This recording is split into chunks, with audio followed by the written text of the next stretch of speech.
Persoalannya, jika utang puasanya menahun, bertemu dengan Ramadan lagi, belum sempat ditunaikan, maka di sini ulama terbagi pada dua pendapat.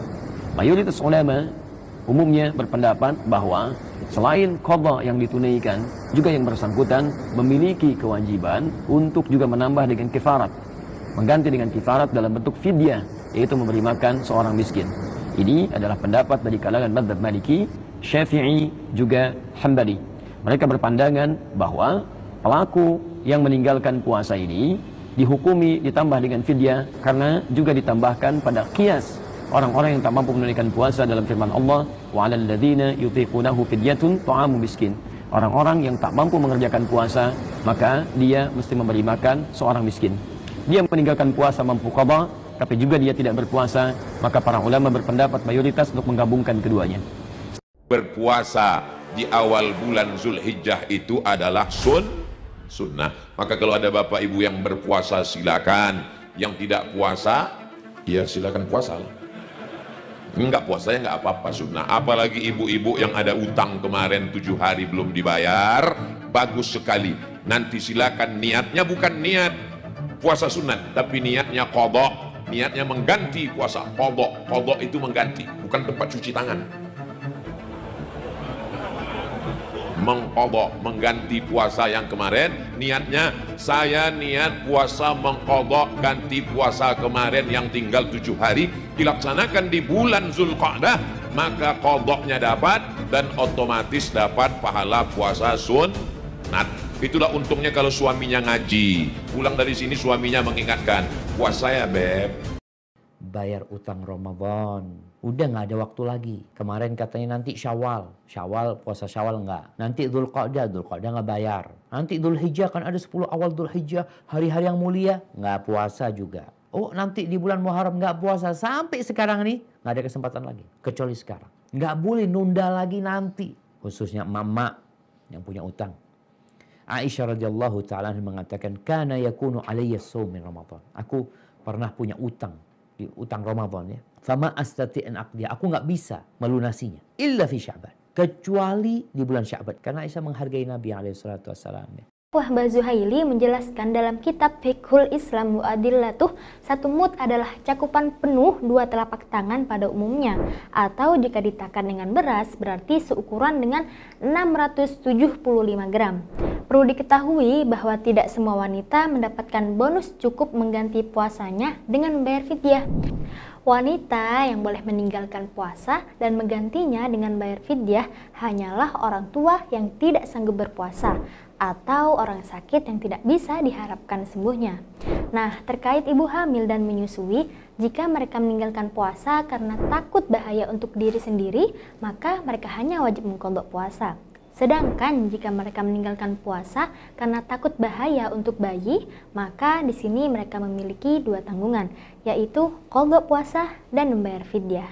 Bagaimana bila ada yang masih memiliki utang qadha? Biasanya kasus ini melekat kepada muslimah yang datang haidnya dalam masa Ramadan itu misalnya, yang kemudian menjadikan puasa Ramadannya mendapatkan kesempatan qadha. Maka jika bertemu qadha yang sifatnya wajib dengan yang Syawal yang sifatnya sunnah, adabnya didahulukan yang qadha. Memang betul qadha ini masanya lebih panjang, ada kurang lebih 11 bulan mendatang, dari mulai Syawal sampai bertemu nanti dengan bulan Sya'ban berikutnya. Tapi penting diingat, kita tidak bisa menentukan kapan ajal itu akan tiba, kapan ajal datang. Karena itu daripada pulang kepada Allah membawa status berhutang, lebih baik selesaikan qadhanya. Kemudian setelah selesai qadha, baru kemudian kita memasuki puasa Syawal. Jika tahun yang lalu belum bayar puasa yang bolong dan sudah tidak ingat berapa kali bolongnya, itu bagaimana? Lalu bagaimana cara menggantinya? Ayyam ma'dudat. Hari-hari selain Ramadan Anda gantikan dan Anda perkirakan, takdirkan. Ya, berapa kira-kira saya pernah meninggalkannya, lalu coba Anda maksimalkan. Prediksi Anda bisa, walaupun jumlahnya tidak diketahui, tapi umumnya Anda bisa pahami. Lalu Anda mulai tunaikan ganti puasa. Anda mulai di Senin, kemudian Kamis, karena umumnya orang lain banyak yang puasa, sehingga terasa lebih ringan bagi Anda untuk menunaikannya. Senin niatkan puasa mengganti, Kamis niatkan puasa mengganti. Setelah terbiasa, mungkin Anda bisa latih dengan puasa Daud. Yang paling penting, ingat betul ini, Allah tidak butuh dengan puasa Anda. Allah tidak butuh dengan puasa Anda. Yang paling penting dari puasa itu bagaimana kita menunjukkan kepada Allah bahwa kita telah berubah lebih baik lagi untuk mendapatkan ridha Allah Subhanahu wa ta'ala. Bagaimana membayar utang puasa? Sudah lewat bertahun-tahun. dan belum dibayar hutang puasa.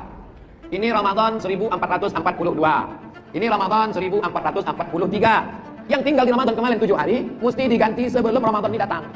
Syawal, Dzulqa'dah, Dzulhijjah, Muharram, Safar, Rabiul Awwal, Rabiul Awwal, Rajab, Sya'ban. Mesti diganti di antara Ramadan ini. Minjam air minumnya sebentar. Datang Ramadan berikutnya. Yang Ramadan ini belum juga terganti, maka 1 harinya kena denda. Bayar 1 hari dengan fidyah. Membayar fidyah 1 mud. 1 mud itu 750 gram beras. Jadi kalau tadi sebelum Ramadan ini tinggal. Sebelum Ramadan ini datang, dia hanya wajib bayar 1 hari. 1 hari. Kalau 7 hari, bayar 7 hari. Tapi kalau sudah lewat Ramadan ini, 7 hari plus kena denda, kena lalai. 1 hari plus 1 mud, 7 on setengah. 10 hari plus 7 kilo setengah. Man yuridillahu bihi khaira yufaqihu fiddin. Siapa yang diinginkan oleh Allah berubah jadi orang baik, maka akan diberikan dorongan di hatinya untuk dekat ke agama. Dekat. Maka pertama syukuri dulu itu. Yang kedua kata para ulama, dia boleh kemudian meniatkan qadha yang lampau di masa-masa senggangnya. Disilakan kalau Anda merasa tak terhitung, silakan. Anda punya waktu luang puasa, niatkan qadha. Orang lain puasa Senin misalnya sunnah, Anda niatkan qadha. Orang lain puasa Kamis misalnya sunnah, Anda niatkan qadha.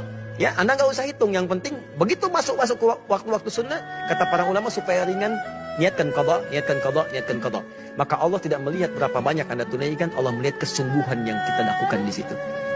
Boleh kalau saya niat puasa qadha sekalian puasa sunat bulan Syawal, digabung niatnya.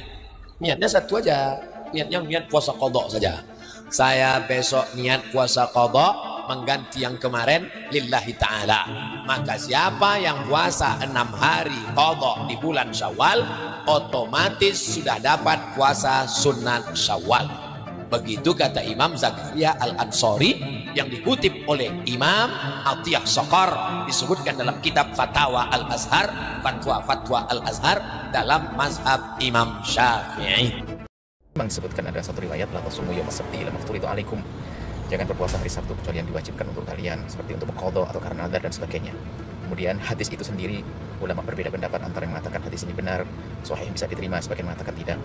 Akan tapi yang jelas, ulama 3 madhab mengatakan bahwa puasa khusus di hari Sabtu adalah makruh dari madhab Hambali, madhab Hanafi, madhab Syafi'i, madhab kita. Adapun menurut madhab Imam Malik dikatakan tidak. Ini perkataan para ulama 4 madhab. Artinya hari Sabtu nggak ada masalah, makruh jika dikhususkan saja. Akan tapi jika dibarengi dengan hari sebelumnya atau 1 hari setelahnya, atau untuk mengqadha, atau untuk membayar nadar, atau karena hari itu adalah hari yang disunahkan, menjadi tidak makruh lagi.